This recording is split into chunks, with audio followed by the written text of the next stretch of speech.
मुरादनगर क्षेत्र के सभी संभ्रांत लोगों को मेरी नमस्कार। मंचासीन सुन लो नौजवानों, मंचासीन हमारे गठबंधन के सभी पदाधिकारी कार्यकर्तागण, आपको परसों, आपको इंतजार नहीं करना, परसों बहुत बड़ा फैसला लेना है और उस फैसले की गूंज लखनऊ तो जाएगी। आपके लिए गए फैसले का प्रभाव देश भर के राजनीति और खास तौर से किसानों की राजनीति पे पड़ेगा। ये चुनाव ऐसे वक्त पे हो रहा है जब अभी हाल में किसान आंदोलन जो 13 महीने से लगातार चल रहा था, उसका एक दबाव, नैतिक और सामाजिक दबाव, एक बहुत बड़ा प्रभाव समाज पे और सरकार पे पड़ा। सरकार को ये लगने लगा कि ये 3 कृषि कानून और उससे उत्पन्न जो विरोध है, उस कारण से हमारी राजनीतिक जमीन पैरों तले खिसक रही है।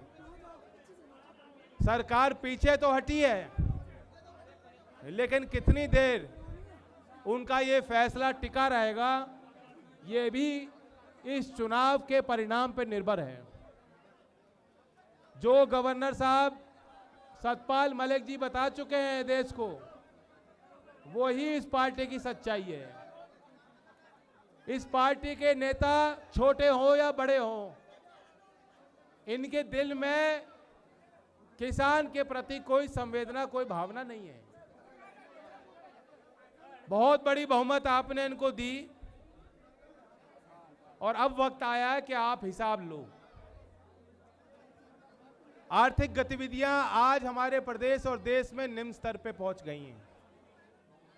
1947 के बाद पहली बार हो रहा है कि 5 साल से लगातार 2016-17 का वित्तीय वर्ष से लेकर 2020-21 तक 5 लगातार साल देश के जीडीपी ग्रोथ, देश के आर्थिक प्रगति का दर हर साल घटता चला जा रहा है। 30 वर्षों में, सुन लो भाई, सुन लो, मैं आपको कुछ फैक्ट्स बता रहा हूं, क्योंकि आपको मुकाबला इन फैक्ट्स के माध्यम से करना है। सामने वाला झूठ बोलेगा, आप उनको पूछो, भाई बताओ 30 वर्षों में सबसे खराब स्थिति उत्तर प्रदेश की जो आर्थिक प्रगति दर के विषय पे आप देखो, 30 वर्ष में सबसे खराब 5 साल ये बीते 5 वर्ष बीत गए हैं। योगी जी फिर भी कहते हैं कि हमने आय दुगनी की। अगर आप राष्ट्र के औसत से मुकाबला करेंगे तो अब भी यूपी की औसतन प्रति व्यक्ति आय आधी है, आधी। इन्होंने कहा था 2022 अमृत महोत्सव होगा।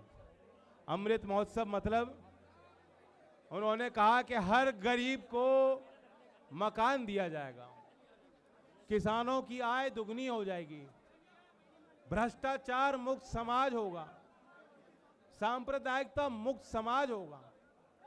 ये देश के माननीय प्रधानमंत्री नरेंद्र मोदी जी ने 2017 में कहा था और योगी जी ने तो जब सत्ता संभाली तब बहुत बड़ी बड़ी बातें कही थी। उन्होंने कहा था 70 लाख को नौकरी देंगे, आज वे 4.5 लाख नौकरी की बात कर रहे हैं। और अगर आप हिसाब लगाओ, 4.5 लाख नौकरी 5 साल में दी है और कितनी नौकरी छीन ली। हर वर्ष लेबर फोर्स में, उत्तर प्रदेश की लेबर मार्केट में हर वर्ष 20 लाख नौजवान आ रहे हैं, यानी बेरोजगार की संख्या हर वर्ष 20 लाख बढ़ रही है। अगर सरकार और निजी क्षेत्र में नए रोजगार 20 लाख से ज्यादा मिलेंगे तब जाके हम ये दावा कर सकते हैं कि हमने बेरोजगारी घटाई।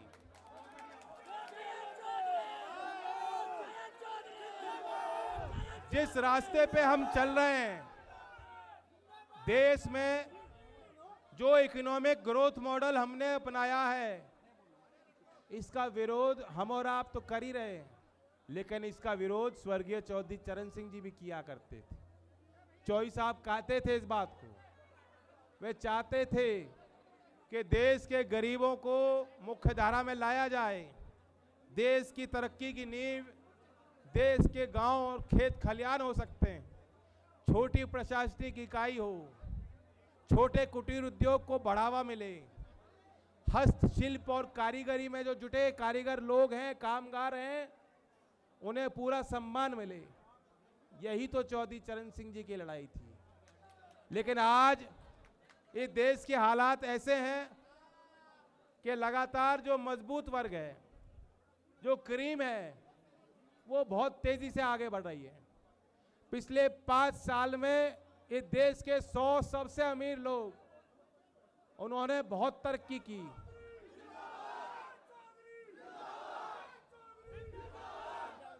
इस देश के 100 सबसे अमीर लोगों की संपत्ति कितनी है, कोई अनुमान लगा सकता है? 47 लाख करोड़।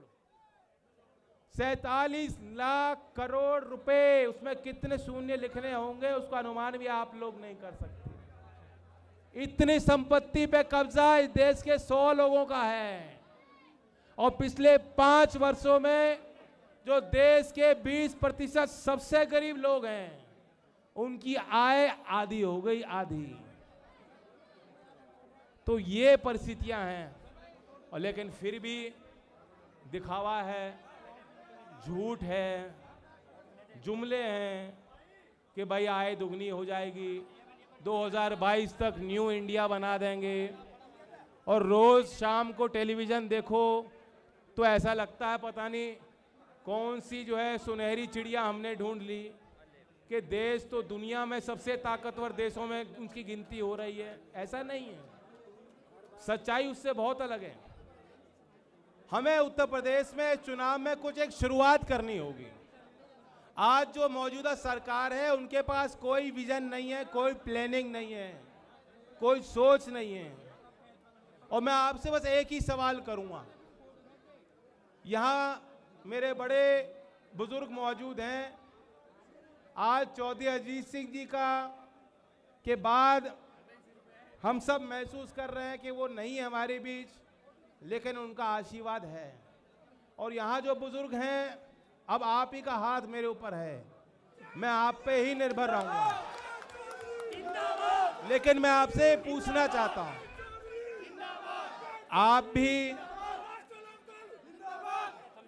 आप भी अपने परिवार के मुखिया हो, आप भी अपने परिवार के मुखिया हो। और जो परिवार के बड़े लोग होते हैं, वो इसकी चिंता हमेशा करते हैं कि मेरे परिवार का क्या होगा, मेरे बच्चों के भविष्य का क्या होगा। अगर परिवार में झगड़े हो जाएंगे तो वो झगड़े कैसे निपटाए जाएं, मुखिया यही तय करता है। आप समाज में किसी को पंच बनाते हो, अगर किसी को पगड़ी बनाते हो, तो उन पे ये उम्मीद करते हो कि वो फैसले ऐसे लेंगे कि परिवार आगे बढ़े। लेकिन दुर्भाग्य है प्रदेश का, आज ऐसे मुख्यमंत्री हमें मिले हैं जिनके अंदर ऐसा लगता है कि बहुत क्रोध है। उन्हें बाबा कह सकते हैं, उन्हें महंत कह सकते हैं, लेकिन जब उन्हें मुख्यमंत्री कहा जाता है तो कुछ अजीब लगता है, क्योंकि प्रदेश के मुखिया के ऊपर बड़ी जिम्मेदारी होती है, उस पद की अपनी गरिमा होनी चाहिए। बड़ा दुर्भाग्यपूर्ण है कि जब जब योगी जी पश्चिम उत्तर प्रदेश में पांव रखते हैं, वो यहां कारखाने की बात नहीं करते, औद्योगिकरण की लहर कैसे बनेगी उसकी बात नहीं करते, नौकरी की बात नहीं करते, गन्ने के किसानों की बात नहीं करते, विकास की बात नहीं करते। उनका भाषण शुरू होता है दंगे से, बार बार आके याद दिलाएंगे, बार बार आके क्षेत्र को बदनाम करेंगे। और अब तो जो कह रहे हैं ज्यादा गर्म हो रहे हो तुम, 20% में ही आ रहे हो तुम सब।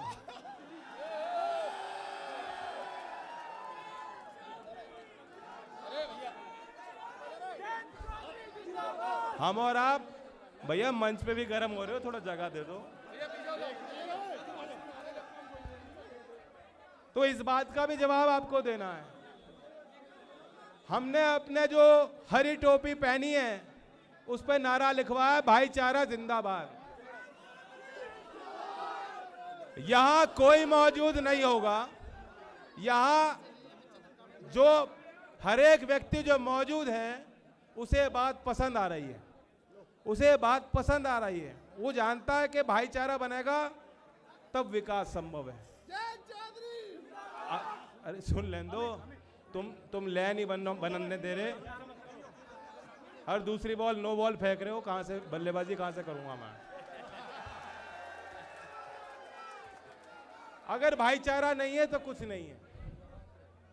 और हमने दूसरी टोपी बनाई, उस पर लिखा किसान एकता जिंदाबाद। तो ये दोनों नारे हैं, ये हमारे नारे हैं। खुल के लो, यही रास्ता है, यही चौधरी चरण सिंह की खोई हुई विरासत को पाने का रास्ता है, यही समाज के हर वर्ग को आपके साथ जोड़ने का तरीका है, यही उत्तर प्रदेश में नई तरक्की और प्रगति लाने का रास्ता है। तो इन दो नारे को बोलते चलो। बाकी मुरादनगर क्षेत्र से मैं ये कह सकता हूँ कि क्षेत्र को संभालना आसान काम नहीं, क्यों यहाँ शहरी क्षेत्र है और यहाँ ग्रामीण आबादी भी है। ग्रामीण क्षेत्र की अपनी समस्याएं हैं, गाँव की अपनी समस्याएं हैं, किसानों की अपनी समस्याएं हैं। चौधरी चरण सिंह जी ने यहाँ गाजियाबाद में इम्प्रूवमेंट ट्रस्ट बनाया था। उनको पता था शहरों का विस्तार होगा, वो एक सुनियोजित तरीके से हो, प्लानिंग के साथ हो, और उसमें किसान के साथ, जमीन के मालिक के साथ अन्याय ना हो। ये चौधरी चरण सिंह जी ने 1960 के दशक में और 70 के दशक में जो उन्होंने लेख लिखे हैं, किताबें लिखी हैं, उसमें उनकी चिंता साफ जाहिर होती थी। और यही हुआ है। हमारे शहर का विस्तार अपने आप हो रहा है, उसमें सरकार का कोई योगदान नहीं, अपने आप ही हो रहा है। उसके पीछे लगता है कोई योजना ही नहीं है, कोई सीवेज की फैसिलिटी नहीं है, सीवेज ट्रीटमेंट प्लांट नहीं है, सॉलिड वेस्ट मैनेजमेंट नहीं है। किसान लगातार कई महीनों से धरना दे रहे हैं क्योंकि उनको जमीन उनकी ली गई और उनको मुआवजा नहीं दिया गया। मधुबन, बापू धाम, तमाम ऐसे विषय हैं जिनको लेकर लगातार आंदोलन चल रहा है। उन किसानों के साथ भी न्याय होना चाहिए। और जो शहर की सुविधाएं हैं, मॉडर्न यातायात की सुविधा, इलेक्ट्रिक बस, अगर मेट्रो की आवश्यकता है तो मेट्रो की सुविधा में विस्तार हो, तो ये सारे विषयों को लेकर अगर आपके जनप्रतिनिधि को काम करना है, ये किसी साधारण व्यक्ति के बस की बात नहीं। सुरेंद्र जी भले व्यक्ति हैं, नेक इंसान हैं, मेरे अनुभव में कम बोलते हैं लेकिन झूठ नहीं बोलते हैं, ये बहुत बड़ी बात है। मेरे किताब में ये बहुत बड़ा गुण है और ऐसे लोग राजनीति में कम बचे हैं। साथ साथ वो क्षेत्र के प्रतिनिधि भी रहे हैं, उन्हें क्षेत्र की समस्याओं का पूरा ज्ञान है। और इसलिए मुझे बहुत खुशी है कि आपके पुरानी पार्टी राष्ट्रीय लोकदल के चुनाव चिन्ह पर लड़ रहे हैं और संयुक्त गठबंधन के हमारे प्रत्याशी हैं। और इनकी एक और खास बात है कि ये हम दोनों से ज़्यादा काम करा सकते हैं, क्योंकि ये हमारे पार्टी से लड़ रहे हैं और ये अखिलेश जी के भी प्रिय हैं। तो जो काम मैं नहीं करूंगा अखिलेश जी कर लेंगे इनके कहने पे, और अगर अखिलेश जी नहीं मानेंगे तो इनके कहने पे मैं उनको बनवा लूंगा। तो यहाँ का तो डबल विकास होगा।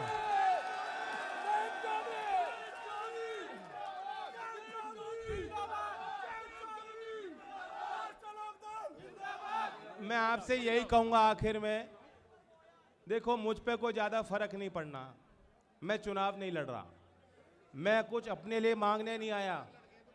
मेरा इतना ही स्वार्थ है कि चौधरी चरण सिंह जी ने बहुत बड़ा प्लेटफॉर्म हमें दिया था और हम खिंड गए, हम कमज़ोर हो गए। अगर हम कमज़ोर नहीं होते तो हम लाचार नहीं होते। 13 महीने हमें सड़क पे बैठने की जरूरत नहीं होती। किसी सरकार की मजाल नहीं होती कि हम पे लाठी चला देती। किसी सरकार पे मजाल नहीं होती कि गरीब मजदूर सड़क पे चल रहा है, घर लौटने को मजबूर हुआ, उसके लिए कोई सेवा पानी, कोई बंदोबस्त सरकार ने नहीं किया। पिछले सालों में अगर चौधरी चरण सिंह के अनुयायी मजबूत रहते, हम लोग एकजुट रहते, तो इतनी क्रूर सरकार नहीं होती जो इतने खुलेआम हिंदू और मुसलमान भाइयों को आपस में लड़वा पाती, दंगा फसाद करवा पाती। चौधरी चरण सिंह के पूरे जीवन भर की ताकत, उनका संघर्ष था कि बंटवारे मत करो, बंटवारे मत करो, तुम बट जाओगे और जिन लोगों के साथ हमारी लड़ाई है, जो आज भी देश के मुख्य धारा में हैं, वे लोग काबिज रहेंगे और तुम जो है वहीं के वहीं पीछे हटते चले जाओगे। तो बहुत बड़े मोड़ पे हम लोग हैं, बहुत बड़े मोड़ पे हम लोग हैं। मुझे विश्वास है एक सोच के साथ हमने गठबंधन किया, एक विजन के साथ कि कैसे लंबे समय तक साथ मिलकर हम चलें और चौधरी चरण सिंह की उस विचारधारा को मजबूत करें। क्या मैं उम्मीद कर सकता हूं कि जिस तरह चौधरी अजीत सिंह जी के हर फैसले को आप निभाते थे, मानते थे, ठीक है, कभी कभी विरोध भी करते थे, सवाल भी करते थे, और चौधरी साहब कहते थे भाई 5 साल मेरा वोटर मुझसे नाराज रहता है, लेकिन वोट के एक रात पहले उन्हें चौधरी चरण सिंह जी याद आ जाते हैं और वो मेरी बात मान लेते हैं। तो क्या मैं ये मान सकता हूं, उम्मीद कर सकता हूं कि उसी तरह से जैसे आप उनका साथ देते थे, आप मुझे भी पूरा आशीर्वाद दोगे, मौका दोगे? तो उसका एक ही तरीका है,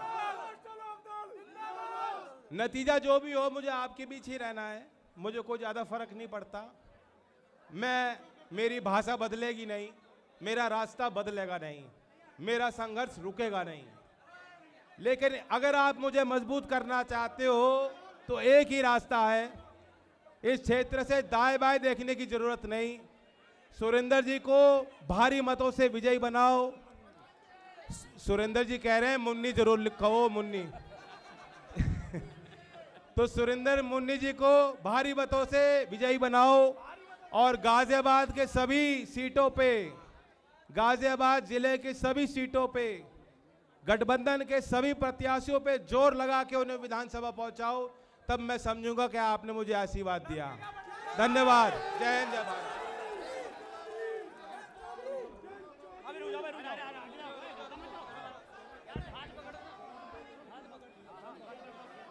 क्या